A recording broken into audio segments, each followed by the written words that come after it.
Baik, sebelum kita lebih lanjut lagi membahas tentang pajak penghasilan pasal 22 ini, izinkan saya untuk menjelaskan terlebih dahulu tentang apa itu pajak dan pajak penghasilan pasal 22.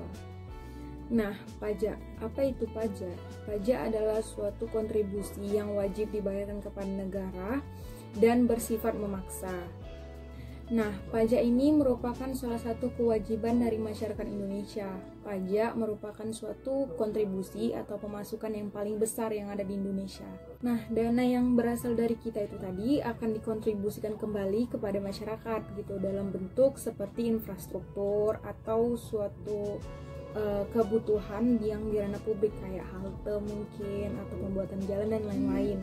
Ketika perekonomian kita ini stabil atau bahkan meningkat, maka meningkat pula pembangunan yang ada di Indonesia. Nah, dengan pembangunan Indonesia yang makin maju tadi, maka semakin meningkat pula kesejahteraan dan kemakmuran rakyat Indonesia. Dan untuk mewujudkan ini, itulah kita diperlukan untuk membayar pajak. Karena, balik lagi, kontribusi terbesar yang ada di Indonesia itu berasalkan dari pajak.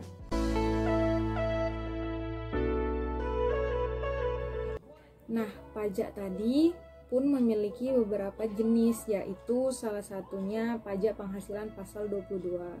Jika kita melakukan penjualan atau pembelian ke luar negeri, maka berlakulah PPh pasal 22 ini. Karena PPh pasal 22 ini terjadi jika kita melakukan kegiatan ekspor dan impor.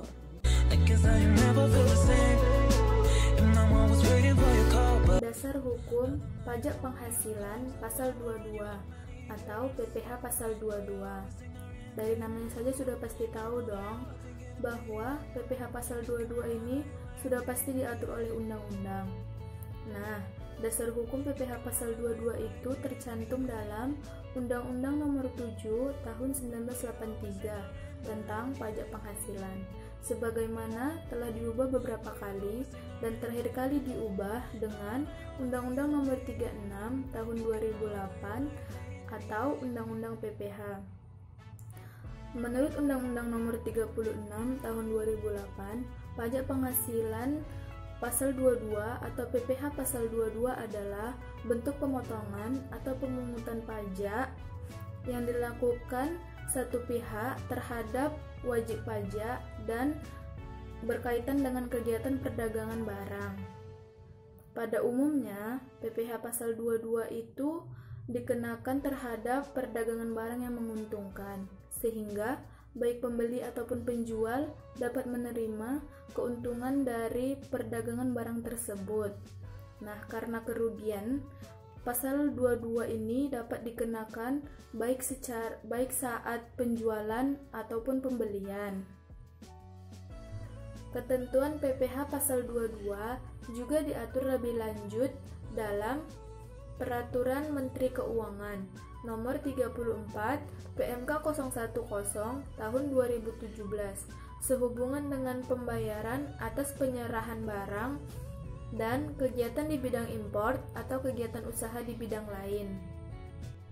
Dan Peraturan Menteri Keuangan Nomor 90 PMK 03 Tahun 2015 tentang wajib pajak badan tertentu sebagai pemungut pajak penghasilan dari pembelian atas penjualan barang yang tergolong sangat mewah.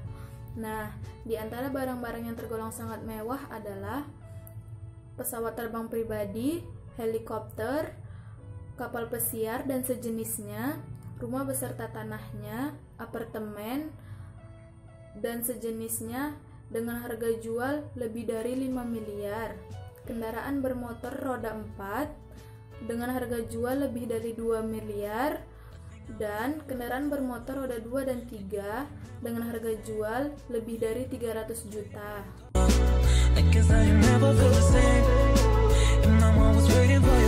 Siapa saja yang menjadi pemungut pajak? Nah, yang pertama yaitu Badan Devisa dan Direktorat Jenderal Bea Cukai atau yang biasa disingkat dengan DJBC. DJBC ini adalah objek atau pusat PPh pasal 22 atas import barang.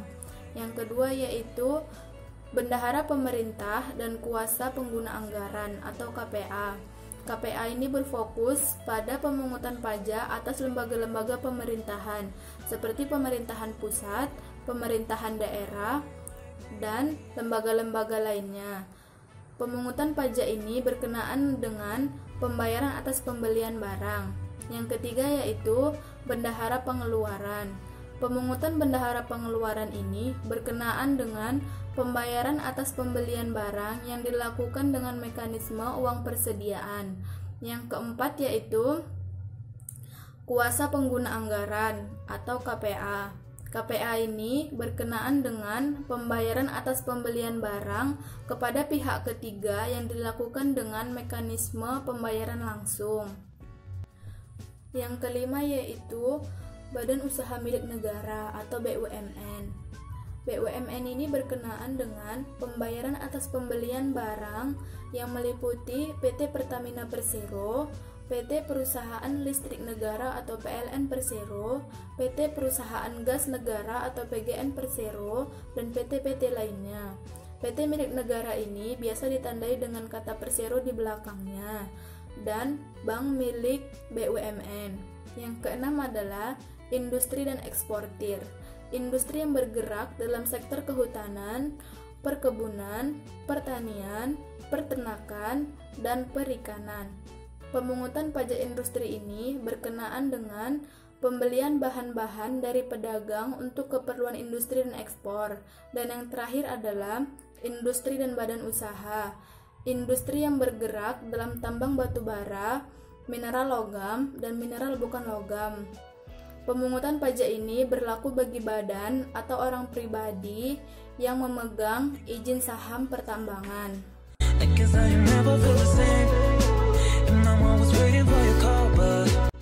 Perusahaan swasta apa aja sih yang biasanya wajib untuk memungut PPh pasal 22 saat penjualan? Yang pertama itu ada badan usaha, lalu yang kedua ada agen tunggal pemegang merek yang disingkat ATPM, lalu ada agen pemegang merek atau disingkatnya APM.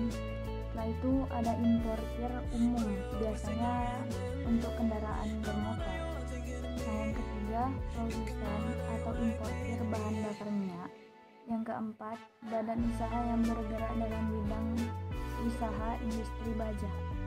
Lalu yang kelima itu ada pedagang, dan yang terakhir ini biasanya orang-orang yang menjual barang-barang.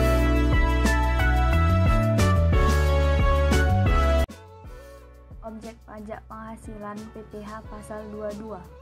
Yang pertama, penghasilan atau gaji yang diterima itu biasanya sebagai pegawai tetap. Yang kedua, penghasilan sehubungan dengan pemutusan hubungan kerja. Lalu ada penghasilan pegawai yang tidak tetap atau tenaga kerja lepas. Selanjutnya, imbalan kepada yang bukan pegawai dan imbalan kepada peserta kegiatan.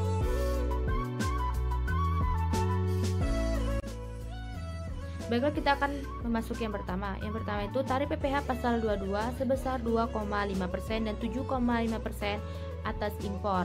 Hal ini terjadi apabila yang pertama, tarif pembebanan tunggal. Pembebanan tunggal maksudnya adalah mengkombinasi atau menggabungkan antara biaya tetap dan biaya variabel dalam suatu perusahaan sebesar 10% dari nilai impor dengan menggunakan API atau tanpa menggunakan API. API ini adalah angka pengenal impor. Maksudnya, API ini hanya diberikan kepada perusahaan yang melakukan impor yang digunakan sendiri sebagai barang modal, bahan baku, bahan penolong, dan lain sebagainya pada barang tertentu yang tercantum dalam PMK 34 2017 seperti parfum, pakaian selam, peti, patung, kloset, baju cuci, dan lain sebagainya.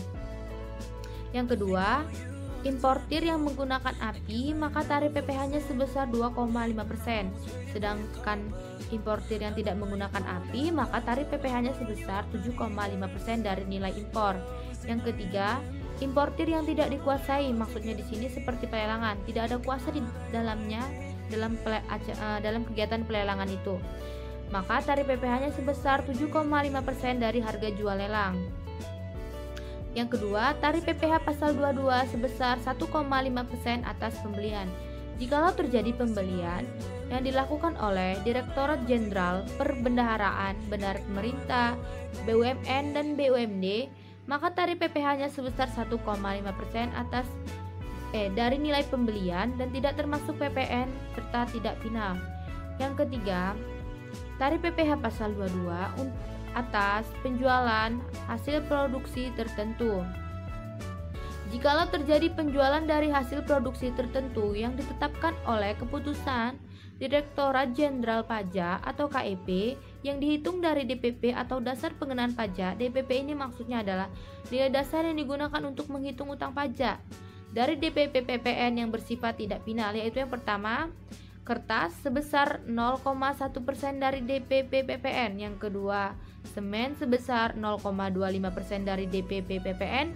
Yang ketiga, baja sebesar 0,3% dari DPP PPN. Yang keempat, otomotif sebesar 0,45% dari DPP PPN. Yang kelima, segala jenis obat-obatan sebesar 0,3% dari DPP PPN. Yang keempat, tarif PPh pasal 22 dari hasil produksi migas. Pengenaan pajak dari hasil produksi yang dilakukan oleh produsen impor berupa bahan bakar minyak, gas, dan pelumas, yang dimana tarifnya ini berbeda-beda dan tidak termasuk PPN, yaitu yang pertama 0,25% untuk penjualan kepada stasiun bahan bakar umum yang menjual BBM yang dibeli dari Pertamina atau anak usaha Pertamina. Sedangkan jika dibeli di luar Pertamina atau anak usaha Pertamina, maka tarif PPh-nya sebesar 0,3%. Yang kedua, 0,3% untuk penjualan kepada pihak yang dibeli dari Pertamina atau maupun selain dari Pertamina atau anak usaha Pertamina. Yang ketiga, 0,3% untuk penjualan untuk penjualan berupa gas dan pelumas.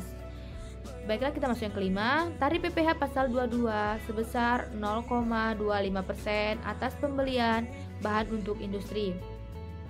Jikalau terjadi pembelian keperluan bahan-bahan untuk industri dari pedagang pengumpul berupa hasil kehutanan, perkebunan, peternakan, pertanian, perikanan yang belum melalui masa proses industri manufaktur, maka tarif PPh-nya sebesar 0,25% dari nilai pembelian dan tidak termasuk PPN. Baiklah, kita masuk yang keenam.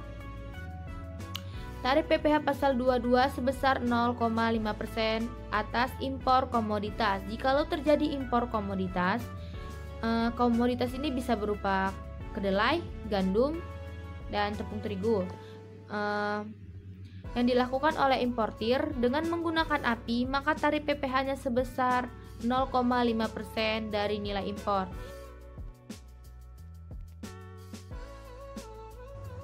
Nah, selanjutnya saya akan menjelaskan dari poin ke-7, tarif pajak penghasilan pasal 22 sebesar 1,5% dengan nilai ekspor yang berlaku untuk ekspor komoditas tambang yang berupa tambang batu bara, mineral logam, dan mineral bukan logam.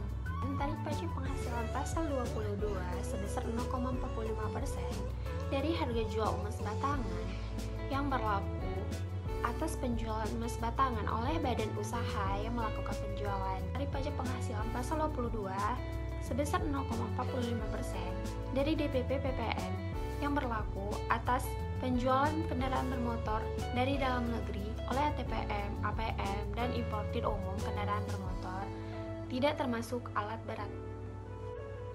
Nah, adapun cara penyetorannya oleh barang importir atau DJBG yang bersangkutan ke kas negara dapat melalui kantor pos, Menevisa, ataupun bank yang sudah ditunjuk oleh Menkeu atau Menteri Keuangan. Nah, dan yang terakhir, pajak penghasilan pasal 22 dari barang mewah ya sebesar 1% yang termasuk rumah dan tanahnya, dan sebesar 5% termasuk pesawat pribadi, kapal pesiar, kendaraan bermotor roda 4, kendaraan bermotor roda 2, dan kendaraan bermotor roda 3. Nah, sama juga cara penyetoran oleh pembelian barang yang bersangkutan oleh bendahara, pemerintah, dan KPA, bendahara pengeluaran, dan pejabat penerbit surat pemerintah membayar ke kas negara, dapat juga melalui kantor pos, bank devisa, dan bank yang ditunjuk oleh Menkeu atau Menteri Keuangan.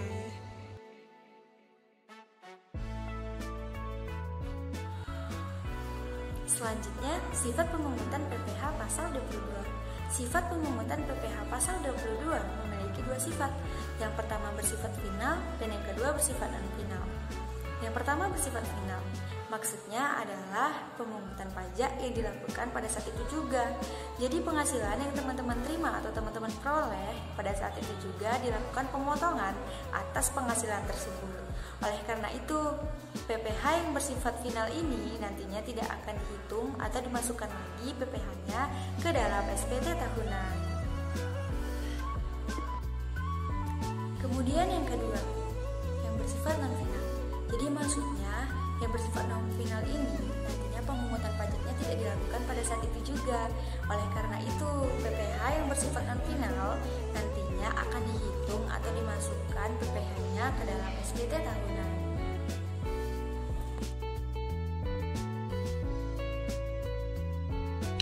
Baik, di sini saya akan menjelaskan sanksi dan denda telat bayar pajak. Yang pertama, ada sanksi administrasi. Sesuai pasal 7 Undang-Undang KUP, bagi yang tidak menyampaikan SPT pajak dalam batas waktu perpanjangan SPT akan dikenai sanksi administrasi berupa yang pertama, denda 500.000 untuk SPT masa PPN, denda 100.000 untuk SPT masa lainnya, denda 1 juta untuk SPT PPHWP badan, denda 100.000 untuk PT PPHWP orang pribadi. Dan yang kedua, ada sanksi pidana. Sesuai pasal 13A Undang-Undang KUP, jika lupa tidak menyampaikan SPT atau menyampaikan SPT dengan isi yang tidak benar yang menimbulkan kerugian negara, maka akan dikenakan sanksi berupa yang pertama, sanksi pidana, yang kedua, melunasi kekurangan pembayaran pajak yang terutang, dan yang ketiga, sanksi administrasi berupa kenaikan pajak sebesar 200% dari jumlah pajak yang harus dibayar, atau ditetapkan melalui penerbitan surat ketetapan pajak kurang bayar. Dan yang terakhir ada denda dari surat tagihan pajak. Dalam pasal 14 Undang-Undang KUP, DJP akan menerbitkan surat tagihan pajak dengan besaran yang pertama 2% per bulan untuk paling lama 24 bulan, dihitung sejak saat terutangnya pajak atau berakhirnya masa pajak. Yang kedua, 2% dari DPP terhadap pengusaha atau PKP yang terlambat bayar atau lapor SPT.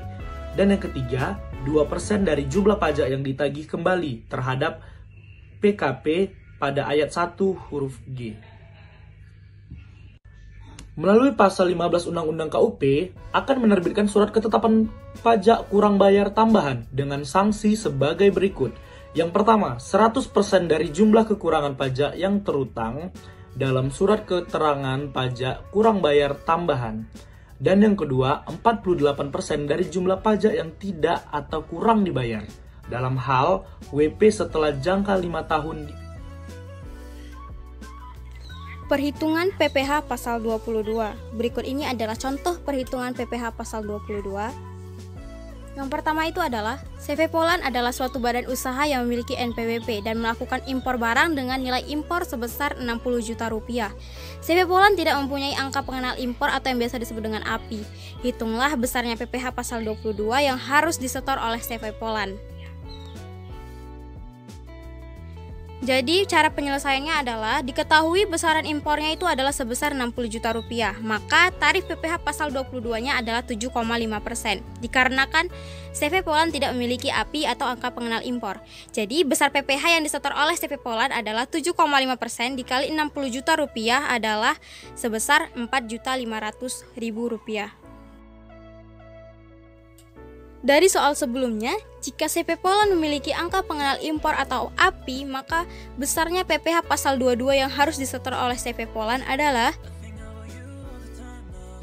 jadi jika CV Poland memiliki angka pengenal impor atau yang biasa disebut dengan API, maka tarif PPh pasal 22 impornya sebesar 2,5% dikalikan dengan besaran impor. Jadi PPh pasal 22 yang disetor yaitu 2,5% dikalikan 60 juta rupiah, hasilnya adalah 1.500.000 rupiah, dan itu adalah besaran PPh pasal 22 yang harus disetor oleh CV Poland. PT Perdana adalah importir barang-barang elektronika.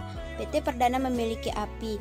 Pada Mei 2016 melakukan impor barang dari Jepang dengan harga faktur 100.000 US dollar. Biaya asuransi dan biaya angkut pengapalan barang dari Jepang ke dalam daerah pabean Indonesia masing-masing sebesar 0,5% dan 10% dari harga faktur. Biaya tersebut dibayar oleh PT Perdana. Tarif bea masuk 10% dari CIV.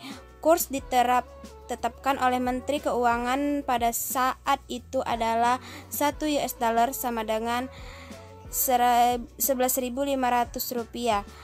Hitung PPh pasal 22 yang harus dibayar oleh PT Perdana.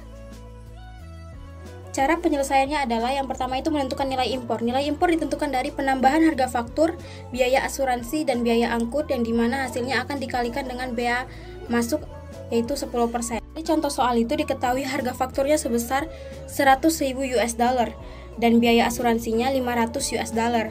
Biaya angkutnya 10.000 US dollar. Itu ditambahkan dan hasilnya adalah 110.500 US dollar. 110.500 US dollar ini dikalikan 10%, maka hasilnya 11.050 US dollar.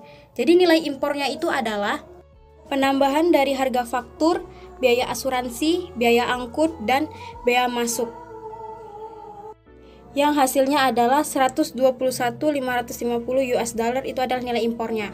Lalu setelah itu nilai impor dikalikan dengan kurs rupiah sebesar 11.500 yang hasilnya 1.397.825.000 rupiah. Setelah didapatkannya nilai impor, maka bisa dihitung PPh pasal 22 impornya dengan tarif PPh sebesar 2,5% jika dia memiliki API. Dan jika tidak memiliki API sebesar 7,5%. Jadi dari contoh soal di atas, jika memiliki API 2,5% dikali 1.397.825 yang hasilnya adalah 34.945.625 rupiah. Jika tidak memiliki API yaitu 7,5% dikali 1.397.825 maka hasilnya adalah 104.836.875.